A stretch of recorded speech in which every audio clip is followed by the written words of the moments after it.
Boa noite, irmãos e irmãs. Continuando aqui, retornando à leitura do livro A História da Igreja. A partir desse ponto, as vitórias dos Taboritas. Venceslau, rei da Boêmia, morreu exatamente nessa época de um ataque de apoplexia. E como ele não deixou nenhum herdeiro, a Boêmia foi herdada por seu irmão Sigismundo. Essa mudança foi o sinal para uma guerra aberta por parte dos reformadores. Sigismundo foi execrado como traidor por ter traído Rus para a Constância.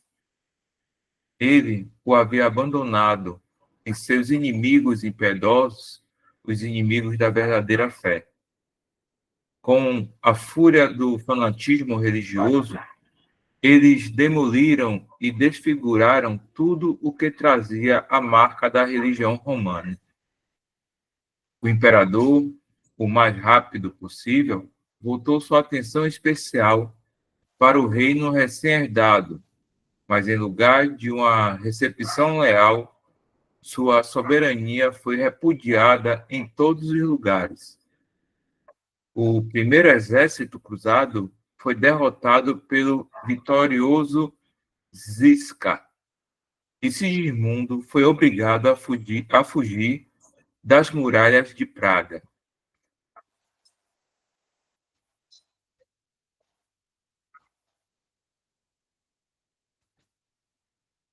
Os seguidores de Ziska, sendo principalmente camponeses, a princípio não tinham outras armas de guerra além de seus implementos agrícolas, como manguais, cravas, forcados e foices, de modo que Sigismundo os chamou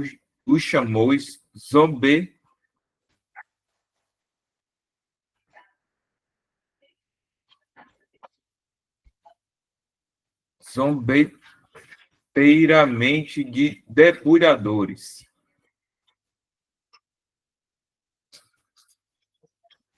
Mas ele logo sentiu o poder irresistível deles e as feridas mortais que infligiram. Ziska os ensinou a carregar seus implementos com ferro e a conduzir suas carroças rústicas no campo de batalha, de modo a servir ao propósito dos antigos carros de guerra. Martinho V, agora seguro em Roma, ouviu à distância sobre Ziska, carregando fogo e espada em todas as direções, massacrando clérigos e monges, queimando e demolindo igrejas e conventos, se vingando dos inimigos da verdadeira fé e erradicando a idolatria, como sua missão divina. Uma bula foi emitida a pedido do imperador, convocando os fiéis a se levantarem para a extirpação do wiccrifismo, uncismo e outras heresias, e prometendo indulgências completas para aqueles que participassem do impedimento pessoalmente ou por procuração. Um exército estimado em 100.000 a 150.000 foi reunido em quase todos os países. Dá um tempinho aqui que chegou algum irmão aqui.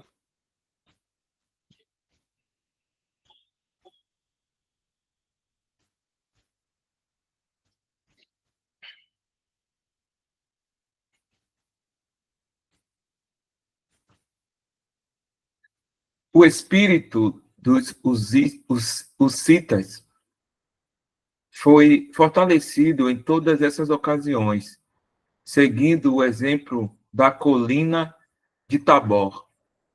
Eles celebraram a comunhão, jurando gastar seus bens e seu sangue ao máximo em defesa da chamada reforma.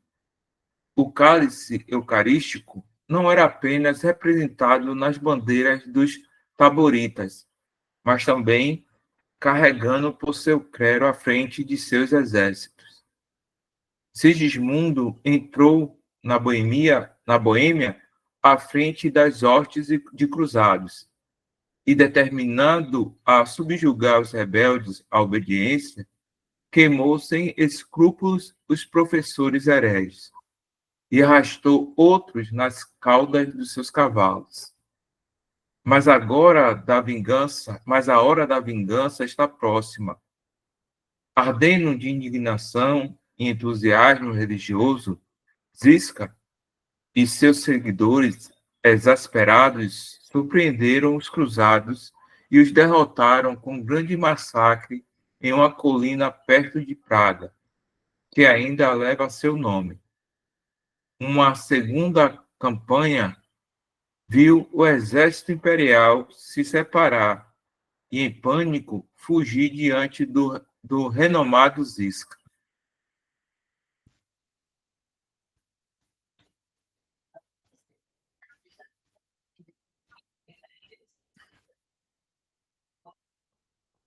Uma terceira e uma quarta vez, o imperador invadiu o país à frente de vastas forças. Em um caso, dizem, 200 mil homens, mas todas as vezes os exércitos da igreja fugiram em confusão e desgraça diante dos invencíveis taboritas. Em alguns casos, eles perseguiram e massacraram em vez de simplesmente derrotar os inimigos de Deus e da verdadeira fé. A crueldade de ambos os lados tornou-se excessiva. Os taboritas, que por acaso caíram nas mãos de seus inimigos, foram queimados vivos ou vendidos como escravos.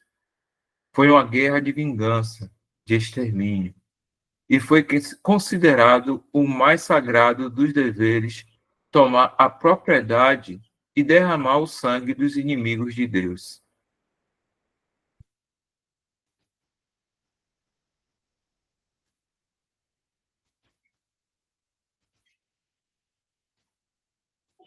Lembrando aos irmãos que estão em comunhão que podem interromper para trazer um pensamento.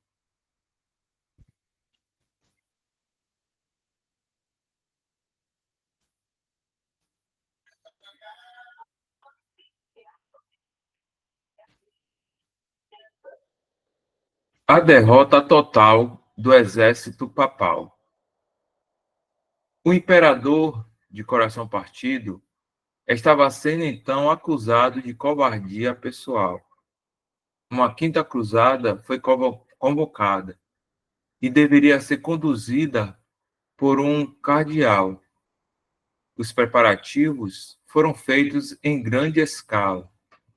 Quatro grandes exércitos, totalizando cerca de 200 mil homens, cruzaram a fronteira da Boemia.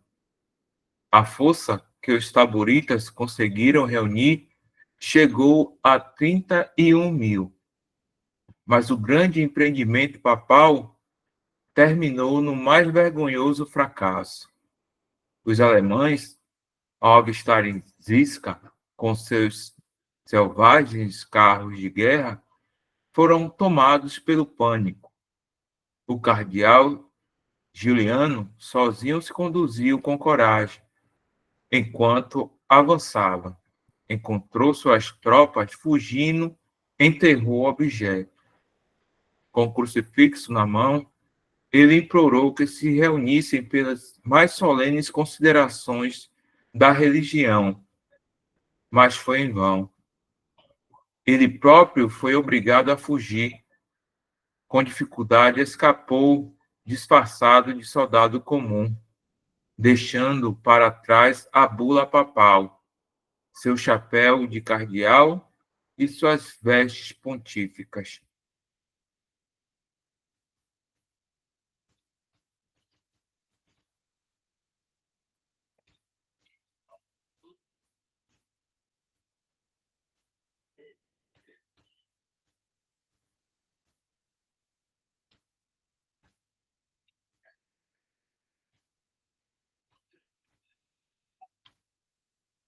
Esses troféus foram preservados por 2 séculos na igreja de Tais, e as bandeiras capturadas foram penduradas na igreja de Tron, em Praga.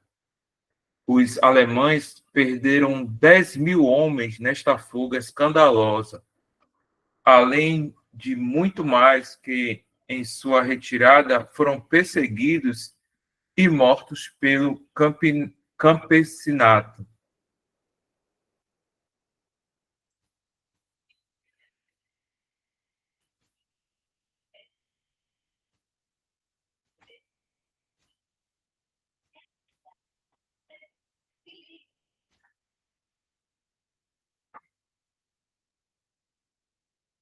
Depois de continuar na guerra por 13 anos, Zisca morreu. Ele foi tão lamentado pelos taboritas que eles mudaram o nome pelo qual se chamava para os órfãos. Ele foi sucedido por Procópio, um nome quase igualmente famoso na história da Guerra da Boêmia. Mas o imperador não estava disposto a continuar uma competição tão ruinosa. A espada retributiva de Zisca o privou de sua glória no campo e frustrou suas intenções de fortalecer a igreja. Na batalha, ou melhor, no massacre de Ust nad Labem, em 1426, a perda estimada dos alemães varia de 9 a 15 mil homens, enquanto os boêmios perderam apenas 50. E quase todos os vestígios externos da religião romana foram varridos pela inundação avassaladora. Igrejas foram queimadas juntamente com aqueles que se refugiaram nelas. Silvio, o historiador católico romano, descreve as igrejas e conventos da Boêmia como mais numerosos, mais magníficos, mais bem adornados do que os de qualquer outro país europeu. Mais de 500 igrejas e mosteiros, com todos os seus símbolos de idolatria, foram totalmente destruídos. Tal foi a terrível providência retributiva de Deus em seu trato justo com os assassinos de Ruiz e Jerônimo. A terrível visitação caiu. E com a mais fulminante severidade, tanto sobre o império quanto sobre a Igreja de Roma.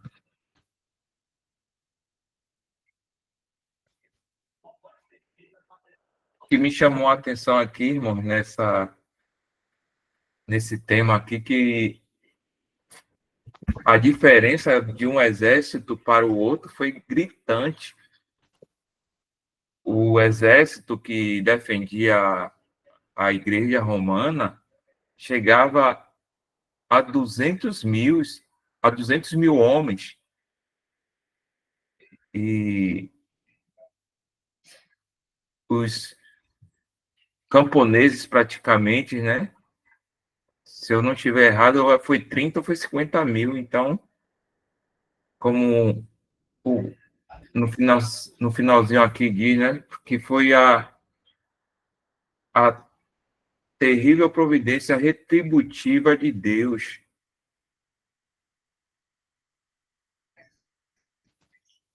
Nos remete até assim o Antigo Testamento, né? Quando os inimigos dos hebreus era em maior número, e o Senhor que pelejava por Israel, né?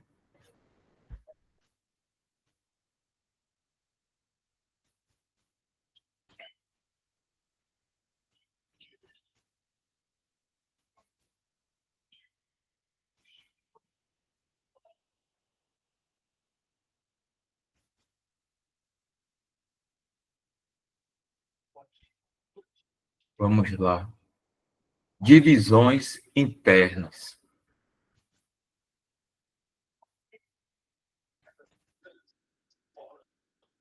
Os usistas, os usistas não eram todos de uma mesma opinião quanto a uma trégua que foi proposta. Então, eles se dividiram e formaram dois partidos.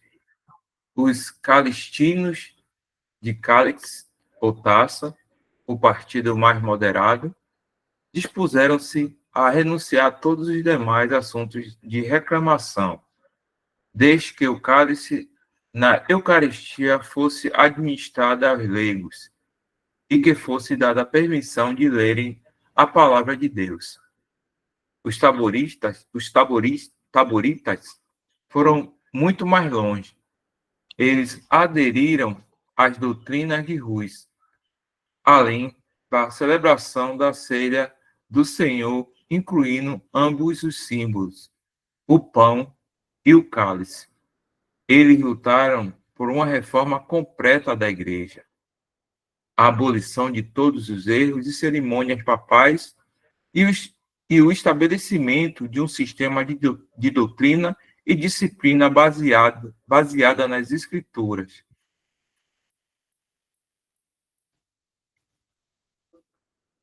A traição, o recurso infalível de Roma, agora havia seu caminho livre para cercar a ruína dos taboritas. No concílio de Basileia, Roquizan, um bispo dos moderados e um homem eloquente, foi elevado ao arcebispado de Praga, para que, por sua influência, os objetivos da Igreja Católica fossem alcançados. 4 artigos foram pactuados, denominados compacto. Os obedientes calistinos foram recebidos de volta ao seio da Igreja, mas os privilégios assim concedidos foram logo depois anulados pelo Papa. Os taboritas, recusando-se a assinar o pacto, foram perseguidos tanto por seus velhos amigos, os calistinos, quanto pelos católicos. Mas, em vez de resistirem por meio da espada carnal, como nos dias de Zisca e Procópio, foram levados a ver que a fé em Deus, a paciência, a perseverança em fazer o bem e a oração com fé eram os braços adequados a um soldado cristão. Roxanne, que ainda tinha algum sentimento gentil por seus velhos amigos, obteve permissão do soberano para que os perseguidores taboritas se retirassem ao senhorio de Lites, nos confins da Morávia e Silésia,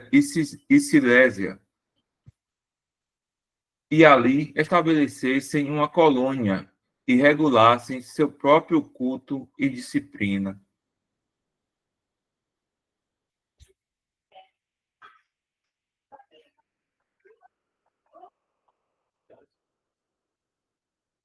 Pelo que eu entendi, e se algum irmão também puder me corrigir, foi a primeira divisão aí, né?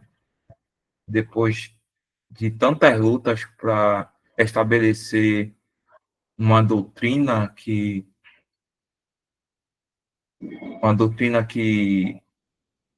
tivesse por base a palavra de Deus, né? Aí foi a primeira divisão e, e aí como foi descrito, né? A igreja romana, ela usou isso, né? Para até chegar ao ponto de renascer das cinzas, né? Com essa divisão, né?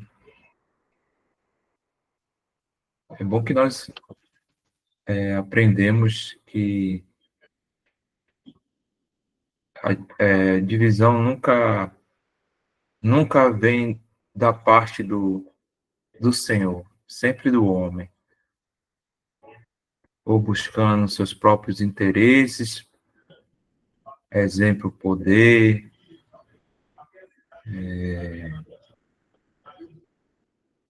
e riquezas, cargos, o clérigo, né? O clérigo sempre faz isso, né? E não é uma coisa, não é uma novidade, né? A maioria das denominações hoje, que a gente conhece, quem passou por denominações, sabe que, principalmente essas grandes igrejas aí, sempre tem essa questão de divisão, um sai, abre outro, outro sai, abre outra, e assim aumenta a confusão e só traz ao testemunho que, que traz desonra para o Senhor, né?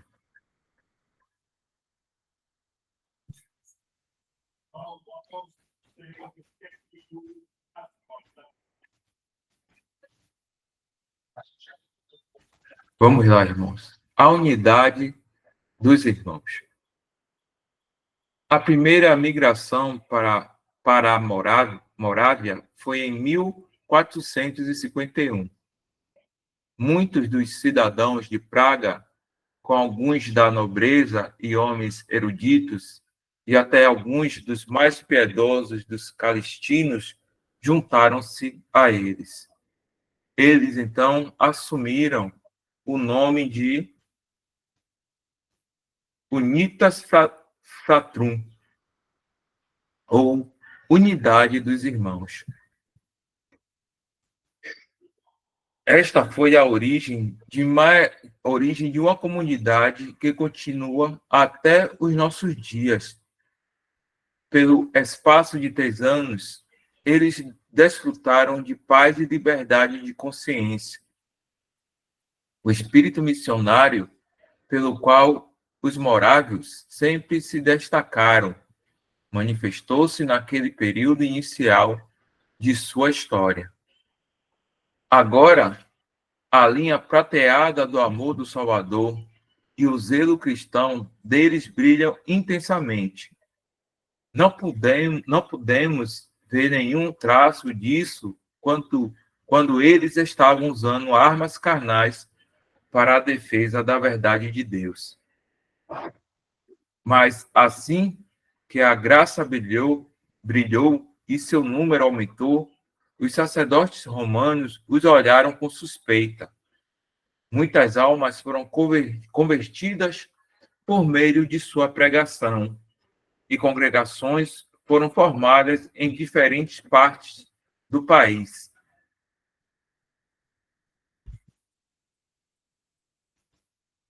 Falsas acusações foram divulgadas pelos monges e frades, obra maligna que sempre convinha às suas línguas mentirosas. Sedição.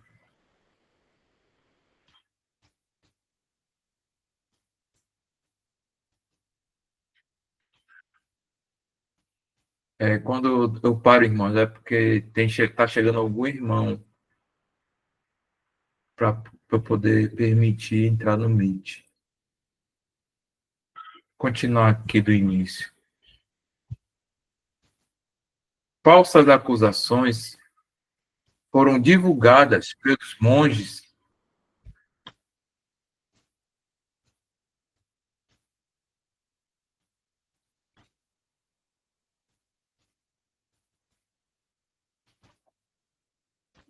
Falsas acusações foram divulgadas pelos monges e frades, obra maligna que sempre convinha às suas línguas mentirosas.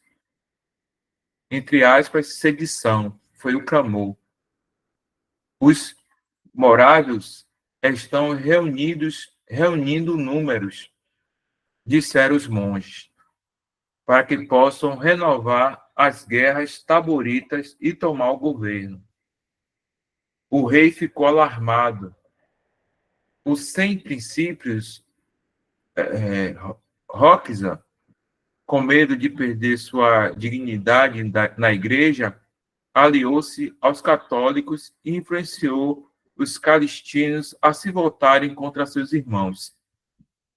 Eles foram denunciados como hereges incorrigíveis. Uma perseguição amarga uma perseguição amarga irrompeu em toda a sua fúria sobre os irmãos missionários. Mas o joio parece ter sido separado do trigo, pois, o contrário dos dias de Zisca, a nova geração dos antigos usistas decidiu não usar nenhuma arma carnal em defesa de si mesmo ou de sua religião. Mas a coragem destemida que caracterizava seus antepassados no campo de batalha era agora exibida em uma perseverança paciente de sofrimento por amor de Cristo. Sobre suas mais pesadas aflições, a energia deles nunca falhou. Eles foram declarados como tendo perdido os direitos comuns de súditos do rei. Suas propriedades foram confiscadas. Eles foram até mesmo expulsos de suas casas no auge do inverno e compelidos a vagar pelos campos abertos, onde muitos morreram de frio e fome. Todas as prisões da Boemia, especialmente de Praga, estavam lotadas com os irmãos. Vários tipos de tortura foram infligidos aos prisioneiros. Alguns tiveram suas mãos e pés decepados. Outros foram rasgados no cavalete, queimados vivos ou assassinados barbaramente. Esses ultrajes continuaram por quase 20 anos, com pouca redução. Mas a morte do rei em 1471 e o remorso de Roquizan, o arcebispo, trouxeram certo alívio. Eles não foram mais expostos à tortura, mas foram expulsos do país.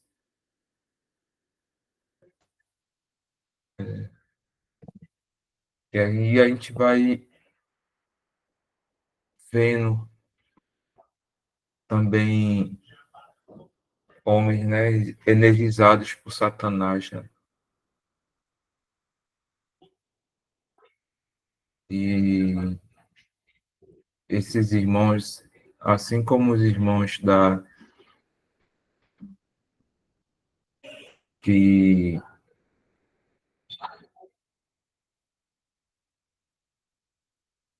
lutaram pela verdade da sã doutrina, eles exercitaram uma fé que é de... Eu tenho vergonha, viu, irmãos? Até de ler esse livro, às vezes.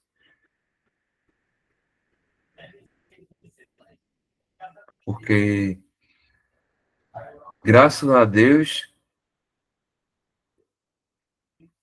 a Deus Pai nos salvou através da obra de seu Filho, mas aqui é a fé em ação, né?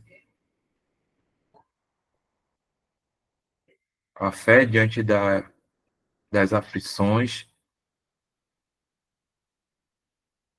E esses irmãos aqui exerceram até a morte.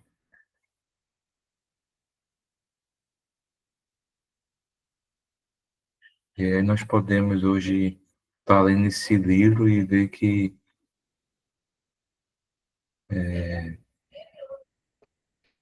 Como tem lá, tem uma passagem que diz que não resistimos até o sangue,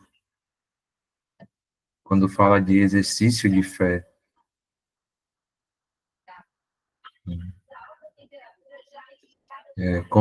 Vou dar um exemplo até simples, né? Como uma irmã que partiu para o Senhor, ela,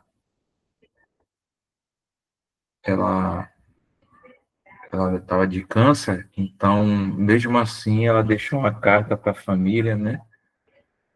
Até aqui do interior da Bahia, confortando e alegrando o, o marido, os filhos, né? Então, essa fé que nós devemos, no exercício, né? Ter diante das aflições, né? Que não se compara diante dessas, mas que de alguma forma redute em glória para o Senhor. Estava em Brasília na conferência e o irmão Luiz, né? Ele falou uma coisa que é muito propícia nessas questões, que devemos ser conformados a Cristo. Conformados.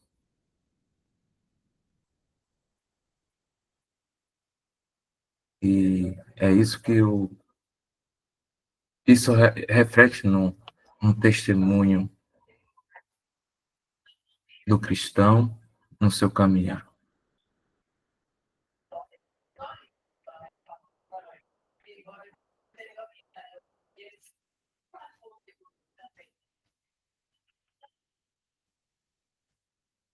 Continuando aqui, os irmãos unidos, assim compelidos a deixarem suas casas em Lístis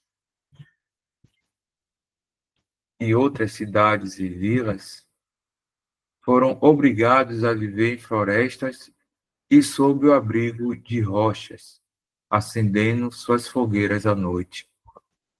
E por mais singular que possa parecer, eles não apenas se empenharam em consolar uns aos outros, mas em aperfeiçoar o que eles chamavam de a constituição da igreja. Tem mais irmãos chegando.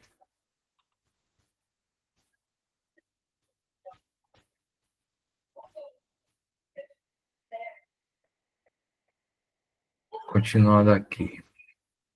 E por mais singular que possa parecer, eles não apenas se empenharam em consolar uns aos outros, mas em aperfeiçoar o que eles chamavam de a constituição da igreja, esquecendo-se, como muitos outros têm feito, que Deus fez perfeita a constituição da igreja no Pentecostes e nula revelou em sua santa palavra.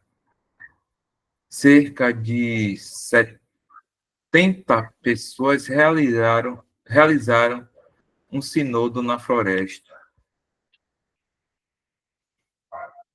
Duas das resoluções foram adotadas e que marcaram o futuro caráter dos morados.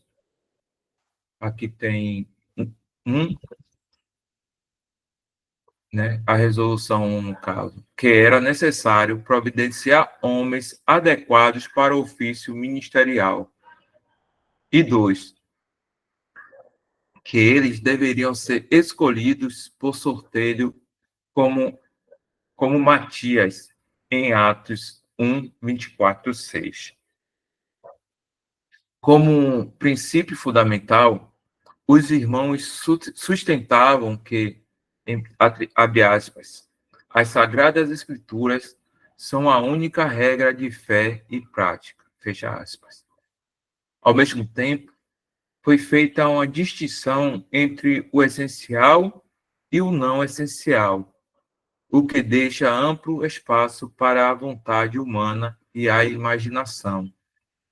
O essencial diz respeito à questão da salvação do homem, os não essenciais às coisas exteriores do cristianismo, como ritos, cerimônias, costumes e regulamentos eclesiásticos.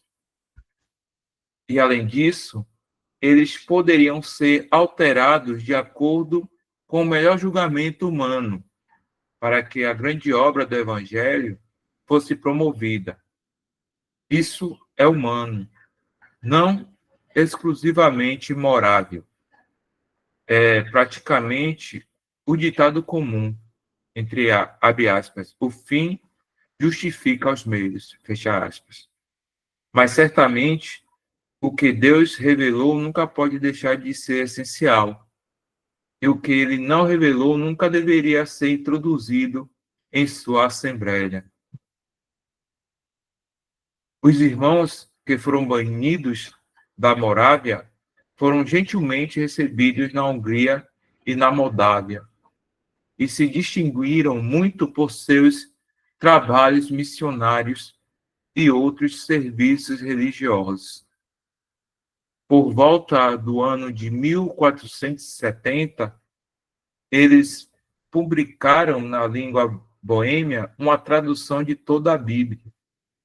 Esta é a segunda tradução registrada na Bíblia para uma das línguas europeias.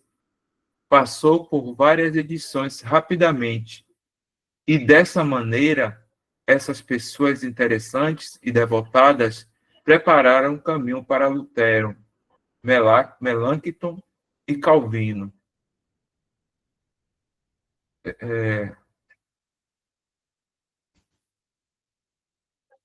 Esses irmãos que foram expulsos do os irmãos foram de Moraes, isso, esses mesmos irmãos, né, que praticamente viveram de uma forma ao relento, né, como o texto atrás falou, né, entre cavernas, nas matas, né. Esses irmãos chegaram à Hungria,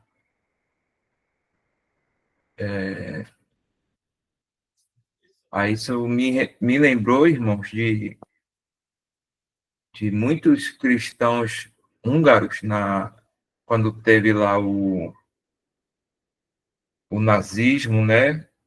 Ajudou muitos os, os judeus, né? Muitos húngaros, eu creio que cristãos, né? Ajudaram muitos os judeus que foram para os campos de concentração. E aí a gente pode, de alguma forma, ver também o trabalhar de Deus, né? Não assim, não quero dizer que seja uma forma religiosa, irmãos, mas sim o exercício, né, de um cristão que conhece as verdades, né? Até aqui, irmãos, são 9:01. Como para nós falta um pouquinho de tempo, né? Então, se o senhor permitir, amanhã vamos começar daqui a conexão entre as testemunhas. Vou ver se George, você pode printar daquele jeito que o irmão Dal coloca lá, porque a forma que eu coloco é meio rústico, né? Acho que você entendeu, né? Caso possa,